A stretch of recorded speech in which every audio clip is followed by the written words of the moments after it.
I think that they're not really my friends, I've decided.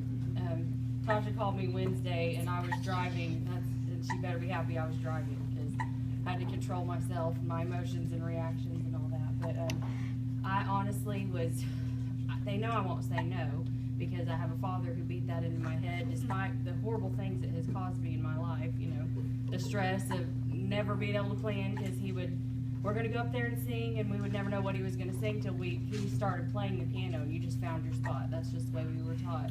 You just didn't say no. So Tasha and Kenitha know that. They knew I wouldn't say no. And Thursday, I almost called back and said no. I got up that morning. Yes, I did. I was threatened.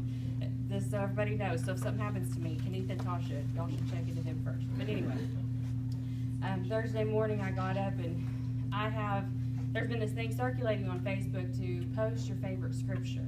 And that has been really hard for me, because the more that you dig into the Bible, the harder it is to just have one favorite. There are so many different circumstances that we face and so many different things we go through, and you will find a scripture for each one. You'll find something to help you through each one. And so I have a list of my favorites, and it keeps getting longer, and so I was like, okay, I'll just scroll through this first, and I was just hitting wall after wall, and I almost called Tasha in the middle of having a moment and telling my kids, get away from me, I'm trying to be spiritual and think of something wonderful to say. You've got to quit talking to me. I can't help you right now. I know I'm your mother. I'm trying to write something about being a mother. You've got to leave me alone.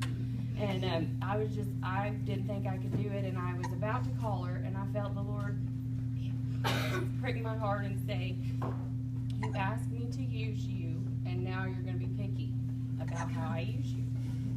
And I was like, Dad, get off my shoulder. But y'all really do pray for me. I'm so happy to be here. I didn't think I was going to be able to come. We've had several difficulties this pregnancy, but I told the doctor I would be good, and that I needed to see my family. And so I'm so happy to be here. I thought I would be able to just sit there and kind of laugh with everybody else, but I'm sure I'll be giving y'all something to laugh at. So just pray for me while you're laughing at me. But I actually wrote a poem to start with, so you're allowed to laugh at that. It's going to happen. It's called To Be a Mother. To be a mother, here's what you'll need: the biggest of hearts and some self-esteem. But this self-esteem cannot be pride, and if you'll listen close, I'll tell you why. See, children come with no mute button, no little voice saying, maybe I shouldn't. To them, this world is a marvelous place, but they see no need for poise or grace. They skip through their days with joy and delight, but some of their actions will give you a fright. They're loud when it's quiet. They say what you wouldn't. They tear up your treasures, and they eat what they shouldn't. They mess up your carpet, your clothes, and your walls. They seek out the dangers, determined to fall. Where you used to be cool, sophisticated, and hip, now you're exhausted, disheveled, and limp. And just when you're ready to throw in the towel, a small voice behind you says, look what I found. In small, dirty hands, what some would call weeds, to you are the most beautiful sight that you've seen. They laugh and they giggle and run off to play, and you can't help but smile as your heart seems to say, yes, I can do this, though insane it may be. There's no one on earth quite as lucky as me.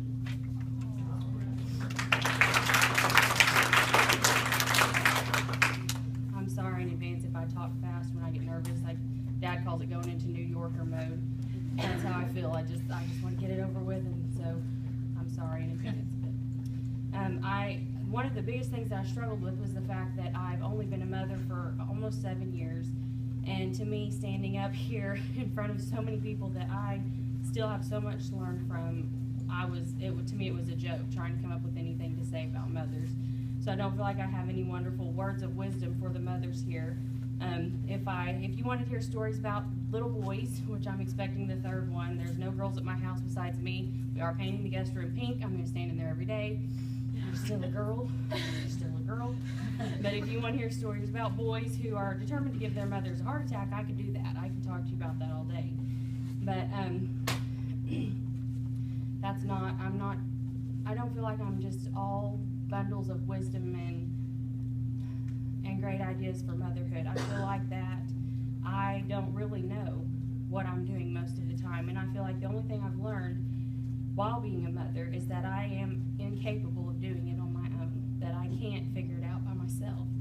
And and Joshua, the 2-year-old, walking towards me with a butcher knife that I thought was hidden and out of reach, was another reminder from God that I wasn't in control and that he was up there laughing at me. No matter how much I try to think ahead and outmaneuver them, I can't prevent them from ever being in harm's way. And I believe that I can say without a doubt that being a mom has single-handedly forced me to rely on God more than anything else in life. And I feel like I'm barely scratching the surface of what I need to learn. So while I don't know much about being a mom, since I'm really new at it, there is something I know a little more about, and that's what I want to talk about, being a daughter. I have been a daughter all of my life. And talking about mothers might only apply to some of us here, but no matter who you are today, whether you're a sister, a mother, a grandmother, friend, a cousin, or a niece, the very first thing you were was a daughter. There are many different kinds of daughters. There are daughters that some would call having the typical background, being raised by both parents from the day they were brought home. There are daughters that have grown up in single-parent homes, daughters who are abandoned by their parents and never knew that kind of love. And then there are daughters who thought they would never know that love and found it in the hearts of adoptive parents. We all come from different backgrounds, different struggles, and we've all faced different battles. But there's someone who's been there through each step, and someone who's seen every struggle and every tear. Someone who's not confused by our emotions or intimidated by our questions or our hurts, and someone who knows us better than we know ourselves. And this someone will never walk away. I wanted to read from Psalms 139, and I'm going to read several scriptures because the more I tried to condense it, the more I felt like it wasn't getting the point across, so y'all bear with me. Psalms 139, starting verse 1, says, O Lord, thou hast searched me and known me. Thou knowest my downsitting and mine uprising. Thou understandest my thoughts afar off. Thou compassest my path and my lying down, and art acquainted with all my ways. For there's not a word in my tongue, but lo, O Lord, thou knowest it altogether. Thou hast beset me behind and before, and laid thine hand upon me. Such knowledge is too wonderful for me. It is too high, I cannot attain it. Whither shall I go from thy spirit, and whither shall I flee from thy presence? If I ascend up into heaven, thou art there. If I make my bed in hell, behold, thou art there. If I take the wings of the morning and dwell in the uttermost parts of the sea, even there shall thy hand lead me, and thy right hand shall hold me. If I say, surely the darkness shall cover me, even the night shall be light to me. Yea, the darkness hideth not from thee, but the night shineth as the day. The darkness and the light are both alike to thee. For thou hast possessed my reins, thou hast covered me in my mother's womb. I will praise thee, for I am fearfully and wonderfully made. Marvelous are thy works, and that my soul knoweth right well. My substance was not hid from thee when I was made in secret and curiously wrought in the lowest parts of the earth. Thine eyes did see my substance, yet being unperfect. And in thy book all my members were written, which in continuance were fashioned, when as yet there was none of them. How precious are thy thoughts to me, O God! How great is the sum of them! If I should count them, they are more in number than the sand. When I awake, I am still with thee. I wanted to pause right here in my notes and mention what some might not know, that I struggled with a solid headache for 2.5 years. And I think during that time I probably had 2 days of relief if I added all the time together, where God would just come by and give me just a moment, just a break for a little while. And I would have so many people come to me and say, I just don't know how you're doing this. I just don't know how you just keep going. And you know, when they say that, unless it's your best friend who you can just totally fall apart with, you just smile and be like, well, you know, God helps me, and we say the generic stuff kind of. But they didn't see me when I was laying in bed begging God to make it go away. And they didn't see me when I told him I couldn't take it anymore, and then no one understood. And the only thing that would get me through those moments was remembering who he was, and that my outcome and the events of my life were not based on me, thank goodness. They were not based on my strength, and they were not based on my willpower, but they were based on him and the fact that he knows me. He knows the parts of me that I don't even know yet. He knows my worries and my fears that I haven't even felt yet. And in those moments when I thought that I could not go on anymore, I knew that he wasn't worried and he was going to keep going on. So if I could just crawl into his hand and hold on, then he would keep me going. And I wanted to mention that because on February 26th, one night of revival this year, we went to church and I didn't want to go. I'm the only one that's ever felt that way. But I didn't want to go. I was hurting. I wanted to stay home. I didn't want to deal with it. And I went ahead and went with my family, and as the service went on, I didn't feel any great desire to pray for help or to reach out and ask for him to give me strength. I just started to cry because I felt like I was at the point where I couldn't do it anymore. You know, you think I'm at this point, I can't do it anymore. Then you do it some more. At this point, I can't take another step. Then you keep walking. But then there's some moments where you're just, it's not even that you're saying you can't do it. It's that your heart just says, I'm tired. I'm done. And I sat there and I just started to cry. I was holding Joshua and someone came and got him from me, and I didn't really feel like praying. I didn't feel like asking for help. And I just sat there, and several people come and started praying for me. And I felt the Lord talking to me and saying, are you even going to ask me again? I have seen him do so many amazing, earth-shattering things. But when it comes to me, I know me. I know my faults, and I know the things I've done wrong. And when he asked me that, my first thought was, I've already asked you several times, and there's a reason you're not granting my request. I've done something, and I can't figure out what it is. I don't know what it is, but I don't even feel like I can ask again. I'm tired. And it was like he just wanted me just to ask, just one more time. And I did, and I didn't get all spiritual about it, and I didn't run around the church or anything. But I did. Through my tears, I said, Lord, I'm so tired, and I need you to help me. And that night I went home without a headache, and I have not had a headache since that day. And that's the God that I serve, and that's the Father that I have who saw me in the moment when I really couldn't take it anymore. I was 3 months pregnant, and I didn't know how I was going to get through the rest of the pregnancy with a headache on top of everything else that's going on. And he knew in that moment, he knew that I needed him above everything else. He knew that I needed his touch right then, or I was not going to make it. And so all the times that I thought I had to have it, he could tell that I could go a little bit further, even though I didn't think I could. And I didn't want to be up here in front of everybody and fail to mention that marvelous thing that he did for me. Because 2.5 years is a long time. That's a long time. And I'm just really grateful for what he did.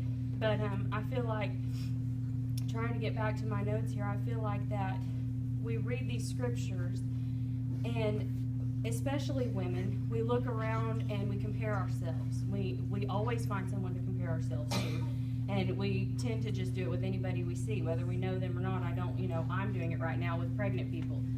One walks by and they look like they've got this tiny basketball, and they're a day away from their due date, and I tell Nate, we don't like that person. We don't like that person. I don't know their name. We don't like that person. They're not a friend. Don't look at them. Don't be nice. Don't smile. I hope they swell. So we tend to do that. We tend to compare ourselves with everybody that we see. But I have really looked in the Bible, and that is not biblical anywhere. There is never anywhere in the Bible where it says, if you were raised in this family, then I'll do this for you. Or if you always went to church, then I'll do this for you. That's not in there anywhere. But we imagine these stipulations because down in the deepest parts of our hearts, we don't believe that those promises are actually ours. They're for someone else, someone we don't see their faults. So that promise is for them. It's not really for us. We don't feel like we're worthy, and really we're not, and we never could be. Or we don't trust him, and we don't trust his word yet. And that's a lot harder of a thing to get through. Because when you've been hurt by those closest to you, or those that were supposed to protect you, you don't have any reference for that kind of love that is so true that it's not going to be shaken, and it's not going to be taken away. No matter what your failures are, or what your faults are, no matter what your fears are, he's just going to be there. He's going to be your father. He's going to cherish you. He's going to pursue you. He's going to keep loving you. And when you're finally ready to reach out to him, he will change you. And he'll change you forever. He'll make a difference that no one else wanted to make, and he'll make a difference that nothing else could. And the story of the woman with the issue of blood in the Bible has really always been one of my favorites, because she struggled for years. She spent countless amounts of money. She saw numerous doctors, and the Bible says she only grew worse. But one day, she pushed past her distractions and her fears. She wasn't trying to draw attention to herself, and she didn't ask for any special treatment. But she realized that all the worldly things she had tried had failed, and she was desperate for a change in her life.